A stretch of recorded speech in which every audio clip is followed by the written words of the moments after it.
जय सिया राम बंधुओं। आइए आगे की कथा में हम प्रवेश करें।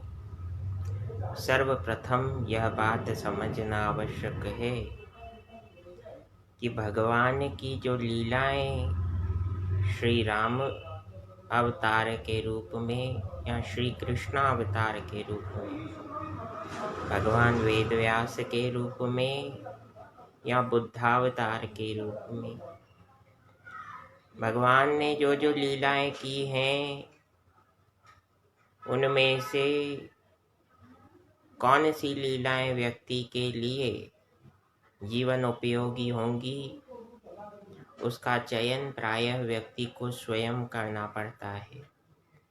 जैसे प्रभु श्री राम का जीवन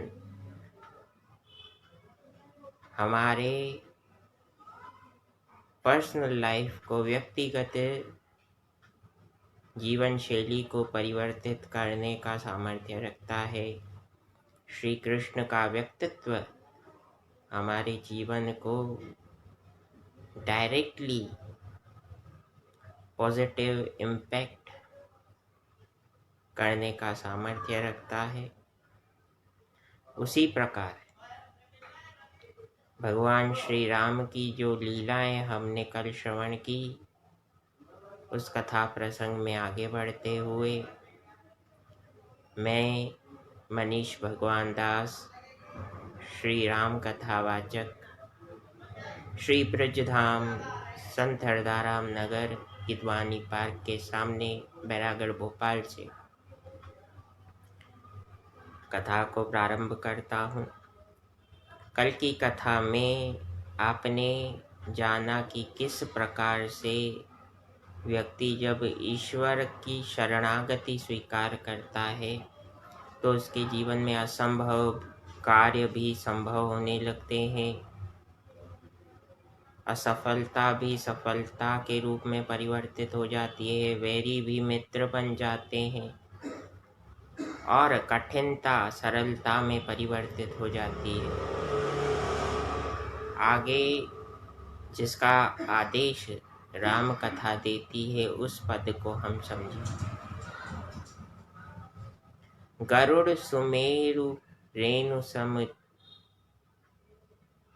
ताहि, राम कृपा कर चितवा जाहि। यानी गरुड़ जी जैसे श्रेष्ठ व्यक्तित्व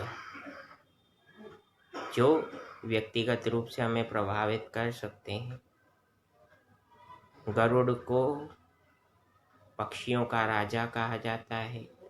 वैसे ही कोई अति सामर्थ्यवान व्यक्ति धन बल के आधार पर, सामाजिक प्रतिष्ठा के आधार पर या व्यक्तिगत सामर्थ्य के आधार पर ही अगर किसी जीव को प्रभावित करता है तो कहने लगे कि ईश्वर की कृपा से, श्री राम कृपा से जब सहज रूप से व्यक्ति प्रभु श्री राम की शरणागति को समझ जाता है और कर्म करता जाता है। ध्यान रखें, सदैव मेरा एक ही बात पर फोकस रहा है। कुछ दिनों से निरंतर इस कथा में मैं यह कह रहा हूँ कि कर्म पर ध्यान दीजिए, जो आपका कार्य है उसे करते हुए चलिए।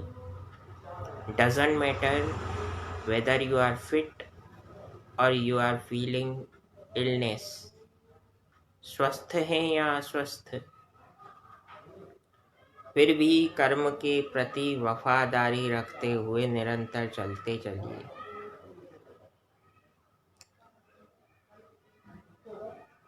तो जो सामर्थ्यवान है उसका प्रभाव आप पर नकारात्मक ना पड़े, इस कार्य को करने में राम जी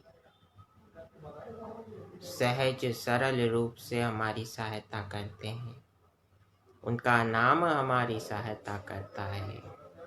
इसीलिए कहा गरुड़ सुमेरु रेणु समताहि।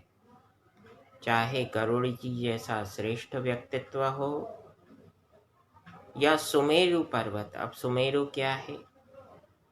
सुमेरु पर्वत का वर्णन शास्त्रों में मिलता है। यह सोने का पर्वत था। सोने के पर्वत को, सोने के पहाड़ को सुमेरु कहा गया।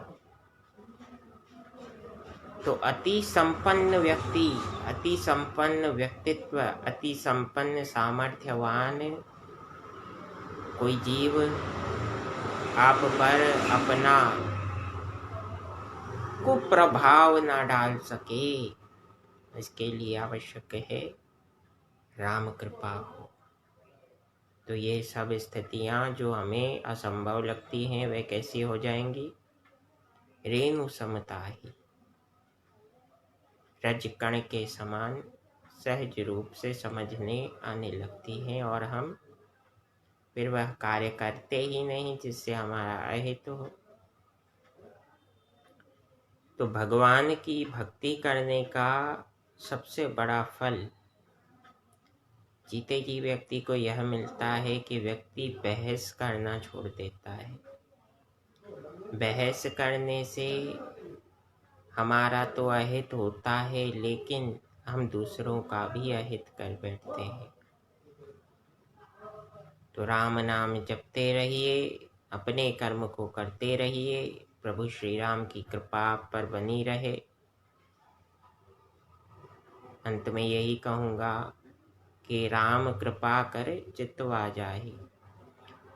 भगवान की कृपा जब आपके जीवन में होगी तो उसका आनंद अलौकिक होता है। और निश्चित रूप से अगर आप निश्चय करें कि श्री राम की कृपा आपके जीवन में हो तो वह होगी, क्योंकि हम संसार से जो मांगते हैं संसार हमें देता है।